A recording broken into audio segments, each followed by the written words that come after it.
Welcome. I'm Colin Derdane, the chair of the AHA-ASA Stroke Council, and it's a great pleasure to be standing here today at the close of the 2016 International Stroke Conference, which has once again been an extraordinary success in terms of attendance and quality of science and some really impactful presentations. And I'm extremely proud and honored to be here with two of the people that played a major role in making this happen. Dr. Kira Becker, who is the chair of the program committee for this year's Stroke Council and last year's as well, and Bruce Oviagli, who is co-chair and will be the chair for next year's meeting in Houston.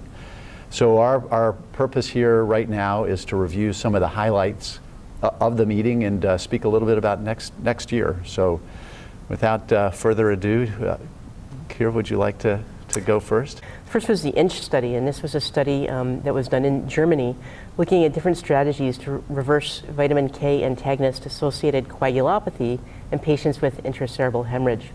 They compared a strategy of prothrombin complex concentrate administration to that of fresh frozen plasma and found overwhelmingly that the PCC was more effective than FFP for reversing the coagulopathy, and that patients who received PCC had less hematoma expansion, which is one of the major predictors of worse outcome and death in intracerebral hemorrhage. So I think that study has the potential to very much impact the way we treat patients who are on warfarin and who suffer an intracerebral hemorrhage. The other study worth mentioning is the CLEAR 3 study, and this was a study looking at patients with intracerebral hemorrhage, but with also intraventricular extension of that hemorrhage.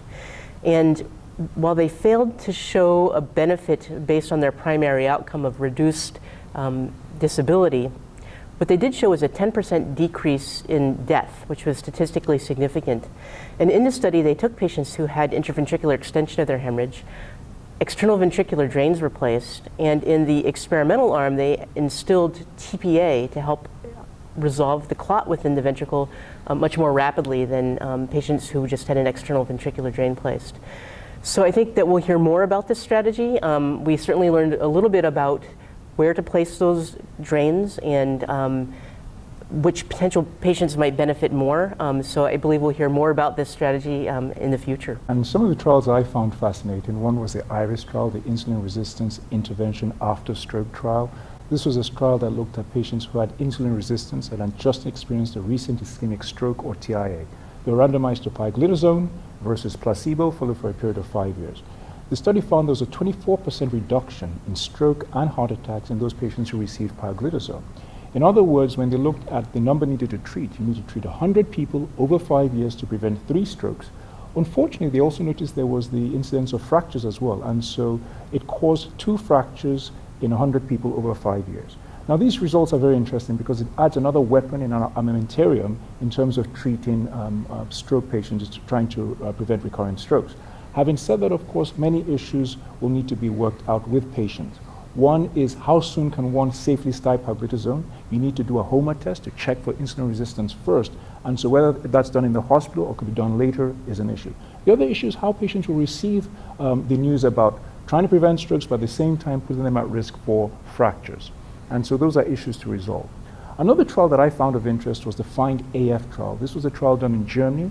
The issue of AFib is one that's rising quite a bit as our population ages. And so this looked at the patients with recent strokes and randomized them to 2 different screening procedures, one standard of care, the other one a prolonged and repeated way of measuring AF, atrial fibrillation. And what they found at 1 year was that the repeated and enhanced way of measuring AF picked up AF much more frequently than standard of care.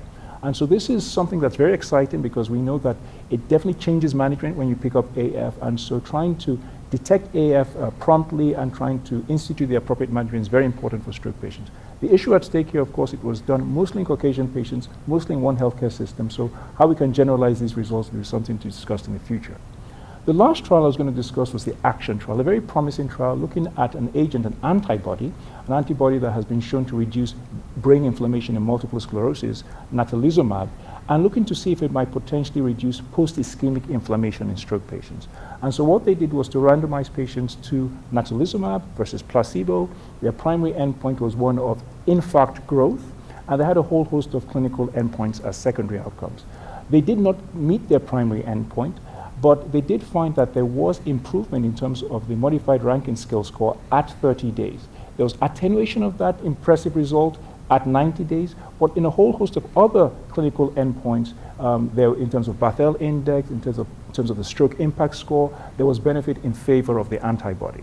Having said that, of course, they didn't meet the primary endpoint, but I know they're working on another design to try and move forward with a phase 2b trial. So on the endovascular front, it was a bit of the good, the bad, and the ugly. And this year was not quite so dramatic and impactful as last year, where we had the 5 major randomized thrombectomy trials that were just unbelievable blockbusters.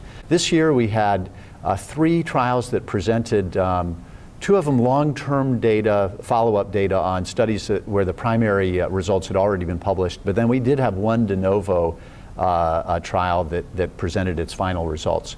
So in terms of the good, it all revolved around carotid stenting. So the first trial was ACT-1, which was an industry-sponsored trial with over 1,000 patients randomized, and these were asymptomatic patients that were randomized to endarterectomy versus angioplasty and stenting for an asymptomatic carotid stenosis. And the primary results were that the outcomes, primary outcome was stroke, death, or MI that was procedural, and then any stroke or death in follow-up, and I think it was ipsilateral stroke. But essentially, the results were identical in the 2 arms, and both had a ballpark 3% 30-day perioperative complication rates, and then long-term stroke risks that were very similar between the 2 groups. And that really is new information, because in the asymptomatic population, we really didn't have any good head-to-head information on outcomes with carotid angioplasty and stenting. Now, the main question, and endarterectomy, the main question that still remains there, of course, is that we really don't know what the outcomes are for medical therapy in the asymptomatic population. So even though this indicates that angioplasty and stenting can be equivalent to endarterectomy, we don't know how those patients do on medical therapy, and there's a lot of data out there that suggest their outcomes may be very, very good, and that's a question that CREST-2 is aiming to answer, and I think this trial helps CREST-2 in terms of justifying both these sort of equivalent arms they have of endarterectomy versus medical therapy and stenting versus medical therapy. The second trial, which also adds some more information into that area, was the long-term follow-up of CREST, where they followed people out really almost to 10 years now. And what they found there was 2 things that were interesting. One is that there really was no change over time in the outcomes in those 2 groups, that the endarterectomy patients and the stenting patients really had same event rates over long-term follow-up. There wasn't late strokes in one group or the other, or a higher risk of restenosis or one group or the other. Restenosis rates were much lower than expected, which may be related to better risk factor control and less smoking. And then the last thing that I think was really fascinating, and again sets the stage for CREST-2, is that the long-term annual stroke rates in both groups were less than 1%. And that is lower than in prior endarterectomy trials that proved that endarterectomy was better than medical therapy, and again makes the case that CREST-2 is an extremely important trial to help answer these questions about what's the best way to treat asymptomatic patients. Then finally, the last trial, getting to sort of the ugly, not that it was a bad trial, but an extremely sobering trial, is the Aruba trial. So again, this was a trial of conservative management, no treatment, versus intervention to fix brain arteriovenous malformations, tangles of abnormal blood vessels in the brain that can rupture and cause hemorrhage and a type of a stroke. Now, the original data that was presented a year or 2 ago showed that treatment of these AVMs was associated with very high complication rates, much greater than the risks of stroke, which was about 2% per year in the medical group.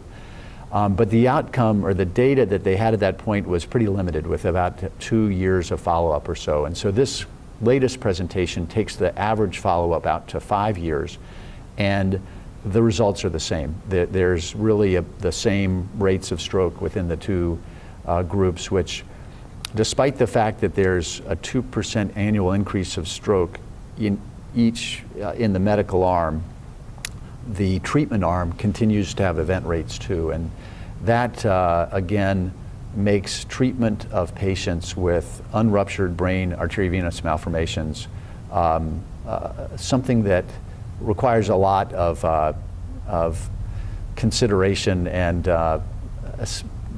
it makes it difficult, and puts the burden really on the field to really prove that these interventions are going to be helpful to patients. And I think that pretty much wraps up the major randomized trials that were presented as late breaking. However, there was a lot of other very interesting and important science too that's, I think, going to feed future trials and have some impact on patient care as well. Any you'd care to mention, Kira? Yeah, we really tried to enhance the content of vascular cognitive impairment presentations at this year's conference, and I think that was very well received. In addition, there was enhanced content for basic science in the area of stroke, which was also very well received. And beyond science, we had a highly successful pre-con symposium, both the nursing symposium, the basic science, and the real world symposium. The real world symposium had its biggest turnout ever. It was very, very highly applauded. And there were several parts of it I thought were instructive. I thought that the debates were very popular. There was a debate about whether you should take patients directly to a comprehensive stroke center versus go to a primary stroke center first. There were debates about whether you should use a penumbral paradigm versus using a CTA paradigm. So it's very compelling and interesting. And we also heard about the Kaiser model. They have a new system. They redesigned their stroke delivery system to 21 hospitals in Northern California. And it's, I think, potentially an exemplary model for other areas and practices to follow. Yeah, I thought the symposia were outstanding again this year. A lot of very, very good informative debates about the best way to triage patients with acute stroke, and a number of other ones too. There were some good safety studies, some phase 2 trials that were presented too, which won't have direct impact on patient care today, but set the stage for some very important trials to come down in the future. And MR Witness was one of those, where it was safe to give IV TPA to patients that woke up or had a last known well over 11, 12 hours ago, but could be treated within 4.5 hours of being discovered. So that'll be an important trial going forward, I believe. And there were some other safety trials too. And do you remember what they were, Kira? I don't remember.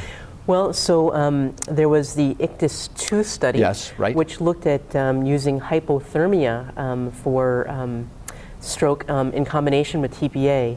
And that study was stopped early because of poor enrollment in the wake of the endovascular studies that were done. And so they're gearing up to do another version of the ICTIS hypothermia paradigm, but in patients who also get endovascular therapy. Right, and I think and I think there's some phase 1 studies that are being done for local hypothermia and stroke. And the other phase 2 was New Start, was the high dose statins in patients with acute stroke, where clearly safe and some signals of efficacy in the very early time window. And I think that may end up being an important treatment as well. And then I think, well, one other thing too. I thought that the plenary sessions as well, where we had late-breaking abstracts for each one, and then these great lectures, the named lectures, which I thought were outstanding. And I thought, again, in terms of trials coming down the pipe, the ENOS trial that we heard about on Wednesday has great potential as well. Yeah, it's a little counterintuitive to, I think, what a lot of us has been taught, which makes it very compelling, I think. Yes. Well, again, it's a great honor to be here with you too, because your hard work has really paid off with just another incredibly outstanding meeting that's going to mean a lot to patients with stroke or at risk for stroke throughout the world. Congratulations. Thank you. Thank you so much. And we'd like to thank all of you for your interest and attention. And we look forward to seeing you in Houston next year, February 22nd to February 24th. Thank you.